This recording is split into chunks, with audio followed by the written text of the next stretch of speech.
You could clearly hear him threatening her and opening the knife, and he's coming towards her, and then you hear a shot. Marilyn doesn't understand why it took so long for investigators to decrypt the file, but said she believes it sends a clear and dangerous message. A mother of three has recently had all the murder charges dropped for killing her husband. And it seems like all this came about because they found an audio recording that proved her innocence. In the big story tonight, a stunning reversal. All charges dropped against the Manassas woman accused of murdering her own husband. And tonight, prosecutors say newly uncovered evidence prohibits them from moving forward with the case against Latoya Crabb. Sydney Persing just sat down with Crabb's mother. She's in Manassas with everything we know. Since she was arrested, Latoya Crabb has maintained she is a victim of domestic violence who shot her husband in self-defense. Now, nearly 2 years later, prosecutors have dropped the murder charge against her, admitting a newly discovered audio recording could support her claim. In October 2024, police arrested Latoya Crabb, a military pharmacist and mom of 3, accused of shooting her husband Curtis dead in their Brinkley Lane home. Today, nearly 22 months later, prosecutors dropped her murder charge. I just wish they would have did the right thing in the beginning. Latoya and her mother, Marilyn Martin, always maintained she'd shot Curtis in self-defense. He'd been threatening, they said, after she asked for a divorce. The night of the shooting, Latoya claimed he tried to attack her in the basement, the rest of the family upstairs. If she had not shot him, she would have been dead. Those children would have been dead. He would have definitely killed me. She definitely saved our lives. But prosecutors didn't buy that defense, at least not initially. Now, though, they say they've decrypted a 5-hour-long audio recording off of Latoya's laptop from that night. We were going to go get a restraining order the next day, so she wanted the recording to back up us getting a restraining order. Prosecutors didn't say specifically what was on the recording, just that they can't now ethically continue to trial. Marilyn told me she's not heard it yet, but was told what's on it. You could clearly hear him threatening her and opening the knife, and he's coming towards her, and then you hear a shot. Marilyn doesn't understand why it took so long for investigators to decrypt the file, but said she believes it sends a clear and dangerous message. Yeah, that is the first thought. They said that this was 22 months ago. 22 months ago now, a little less than 2 years. Why does it take that long for you to declassify some audio footage, which I knew was there, and I most likely the lawyer told them? How does it take so long for me to be like fighting these murder charges when it's clearly specified inside the audio footage? I don't understand that. Let's keep going, though. To the survivors, you don't have the right to fight. Now, should any additional evidence change their mind, prosecutors could try to recharge Latoya. Understandably, she was not up for an interview tonight, but her mother told me she is focused now on healing from this trauma, taking care of her 3 kids, and working to get her job back. Oh my God, how do you explain that to your children? Honestly, because that's a crazy thing to think about that. I'm assuming, hopefully, I don't know, hopefully, but I'm assuming the children seen some signs, depending on how old they are, how abusive their father could be, and maybe scared of him. But you had to kill your children's father in the house with them. That is, I don't wish that on trying to talk that through with children in any lifetime. Let's keep going and finish up this next video. A murder charge has been dropped against a Prince William County mother after new evidence came to light just days before she was set to stand trial. Latoya Crabb was arrested for shooting and killing her husband back in 2024. She says it was self-defense after he threatened her with a knife. Well, a new recording unearthed by prosecutors is what led them to drop the charge during an emergency hearing this morning. News 4's Jessica Albert was there and spoke with Crabb's mother in an interview that you'll see only on 4. LaToya Crabb's family leaves the Prince William County Courthouse smiling as her nearly 2-year legal battle comes to a close. She was charged with first-degree murder for shooting and killing her estranged husband, Curtis, in 2024. That charge dropped by prosecutors Friday after they found a crucial audio recording in the case.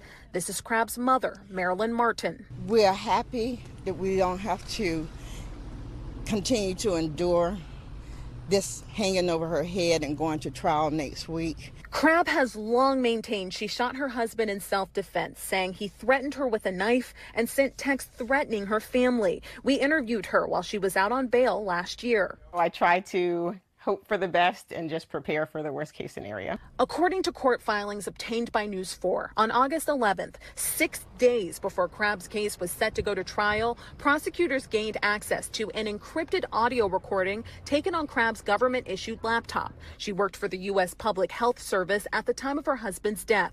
Crabb's attorneys say in the 5.5-hour recording, you can hear the clear, distinctive, chilling sound of the switchblade recovered at the scene springing open, as well as threats Curtis Crabb allegedly made before he was shot. After reviewing that evidence, prosecutors filed a motion to drop the charge, which a judge granted. The Commonwealth's attorney released a statement saying the recording introduces significant evidence that a reasonable jury could interpret as supporting a claim of lawful self-defense. Crabb's attorneys were fighting for this case to be dismissed with prejudice so that she would never be able to be charged in this matter again, and so that the case would not be hanging over her head for the rest of her life. However, in court, prosecutors did say they have no intention of bringing the charge back. We're happy. It doesn't sound like it's ever coming back, but the chance that it could be brought back in the future is just, she shouldn't have to live under that. Crabb's mother feels the same way as her attorney, but is just thankful this deeply painful chapter is over. She's got to try and get her life together. She has not been able to heal. Sorry.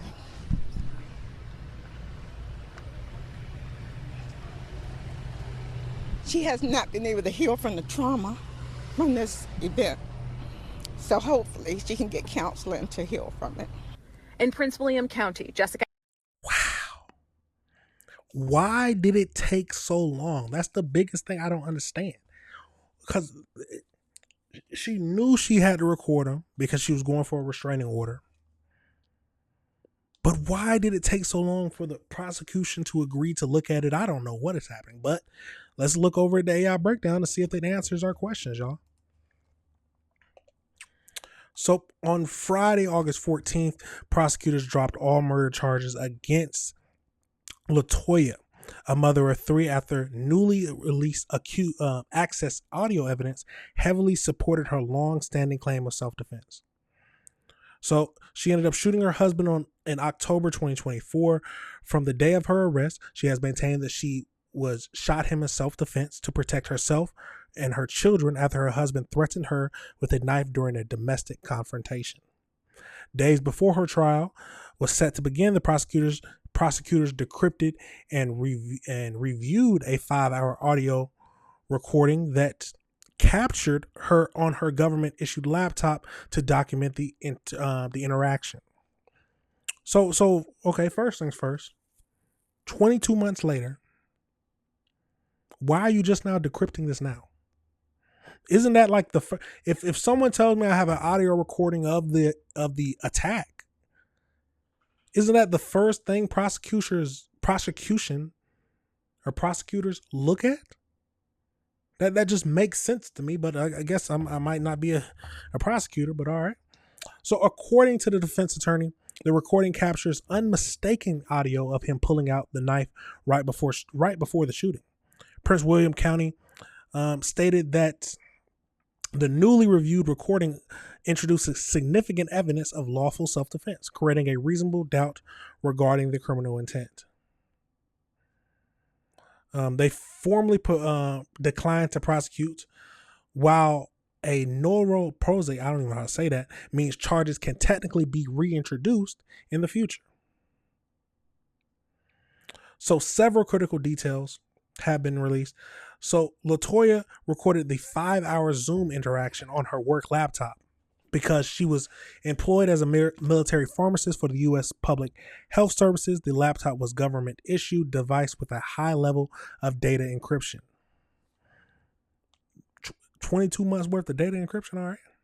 So investigators had possession of the laptop since October 2024, but were locked out due to the security block. Police and IT experts finally decrypted and bypassed the security on Tuesday, August 11, 2026, just days before her scheduled trial.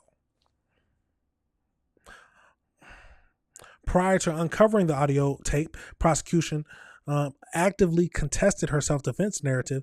They planned to argue at the trial that the physical evidence showed that she reloaded her handgun during the altercation, which they claimed proved premeditated intent. Okay, so she reloaded her firearm during the altercation.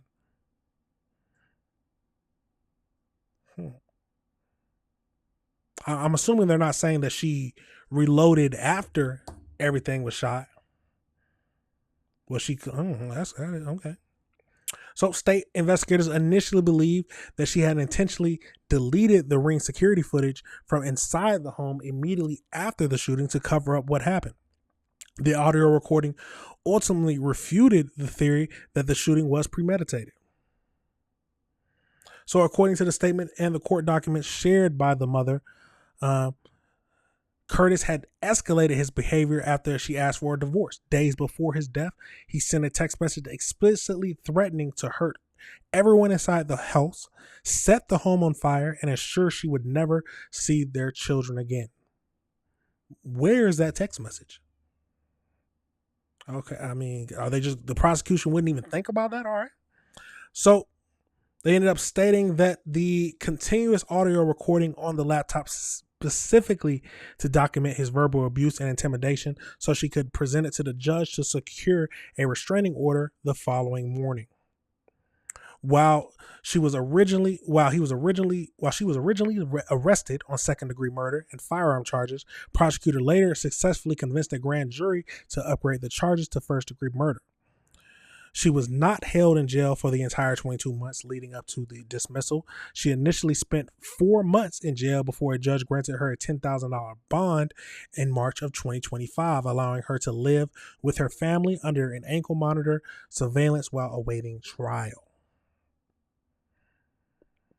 So 4 months in jail, constant surveillance, and you had to pay, I'm assuming 10% of $10,000.